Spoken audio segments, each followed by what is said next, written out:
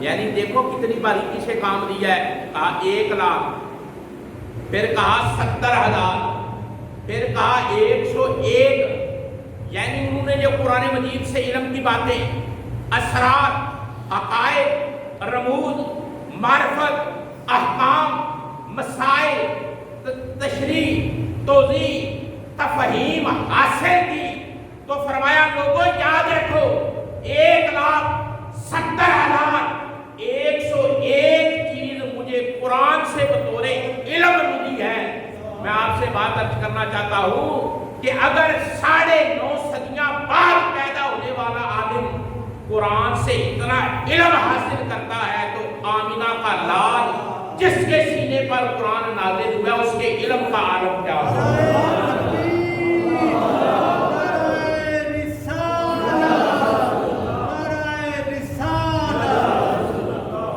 یعنی آپ اندازہ کریں 9.5 صدیاں پیدا ہونے والا عالم، مکتبہ شافعیہ سے تعلق رکھنے والا، جاگتے ہوئے 72 دفعہ یا 72 سے زائد دفعہ رسول اللہ صلی اللہ علیہ وسلم کی زیارت کرنے والا آدمی یہ دعویٰ کرتا ہے کہ میں نے 1,70,101 علم کی بات قرآن سے سیکھی ہے.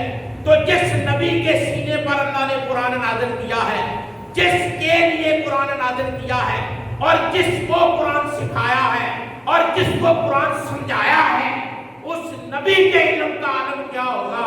اور اس نبی کی بارگاہ میں بیٹھ کر ابو بکر، فاروق اعظم، عثمان غنی، حیدر کرار، حضرت بلال اور حضرت صہیب اور سلیمان جیسے لوگوں کا علم کیسا ہوگا جو کسی دنیا دار کے شاگرد نہیں، رب کے یار کے شاگرد نہیں. رب کے یار کے، خدا کے محبوب کے شاگرد آپ قرآن پڑھیں. الرحمن علم القرآن، اللہ فرماتا ہے رحمان نے اپنے محبوب کو قرآن سکھایا ہے. آج کوئی کسی بڑے عالم سے پڑھے تو وہ پھولے نہیں سماتا، یعنی فلاں سے پڑھا ہے، میں فلاں کا شاگرد ہوں. اس ہستی کے عزت اور مقام کا عالم کیا ہے جو خدا کی شاگرد ہے، جسے خدا نے قرآن سکھایا ہے. یہاں ہم نے دیکھو اعلیٰ حضرت کے شاگرد ہیں، توجہ، اعلیٰ حضرت کے شاگرد ہیں. کسی کو کہا جاتا ہے صدر الافاضل مولانا نعیم الدین مراد آبادی رحمۃ اللہ تعالیٰ علیہ، آپ کے شاگرد ہیں. اور مولانا تھوڑے سے جملے پر توجہ دینا، جو بات میں کہنا چاہتا ہوں آپ تک پہنچ جائے. اعلیٰ حضرت کے شاگرد ہیں مولانا نعیم الدین مراد آبادی، اور مولانا نعیم الدین مراد آبادی کے شاگرد ہیں پیر محمد کرم شاہ علیہ رحمۃ اللہ تعالیٰ. اور فخر کے لیے نہیں، اعزاز کے طور پہ کہتا ہوں ہم شاگرد ہیں پیر کرم شاہ. یہ سلسلہ لگا نہیں، یہ سلسلہ ننگا نہیں، یہ سلسلہ عام نہیں. اعلیٰ حضرت کے شاگرد ہیں مولانا نعیم الدین مراد آبادی، اور آپ کو کہا جاتا ہے صدر الافاضل کہ برے صغیر میں جتنے فاضل ہیں ان کے سردار مولانا نعیم الدین ہے. جس کے شاگرد کا یہ عالم ہے اس استاد کے شان کا عالم کیا ہوگا. اور آپ کے ایک شاگرد ہیں، توجہ فرمائیں، یہ تھوڑے سے ذوق کے لیے عرض کر رہا ہوں. آپ کے ایک شاگرد ہیں اعلیٰ حضرت کے، علمی مقام بتانا چاہتا ہوں، صدر الشریعہ، صدر الشریعہ، شریعت کے صدر، شریعت کے اعلیٰ حضرت کے شاگرد ہیں، انہیں کہا جاتا ہے صدر الشریعہ، شریعت کے صدر. یعنی مسائل وہاں سے پھوٹتے ہیں، کتابیں آپ کی ایسی فقہ پر. جس استاد کا شاگرد صدر الشریعہ ہو اس استاد کا اپنا عالم کیا ہو. تو میں تیسرے شاگرد کا نام لینے لگا ہوں، توجہ. وہ شاگرد ہے، انہیں کہا جاتا ہے محدث اعظم پاکستان، محدث اعظم پاکستان مولانا سردار احمد رحمۃ اللہ تعالیٰ علیہ. اعلیٰ حضرت کے شاگرد ہیں، ایف اے پاس سے ایف اے کی تعلیم حاصل کر رہے تھے، لاہور میں رہتے تھے. ایک جلسہ سننے کے لیے چلے گئے اور جلسے کے اندر اعلان ہوتا ہے کہ اب بریلی کے تاجدار اشاہ امام احمد رضا خطاب کرنے کے لیے تشریف لاتے ہیں.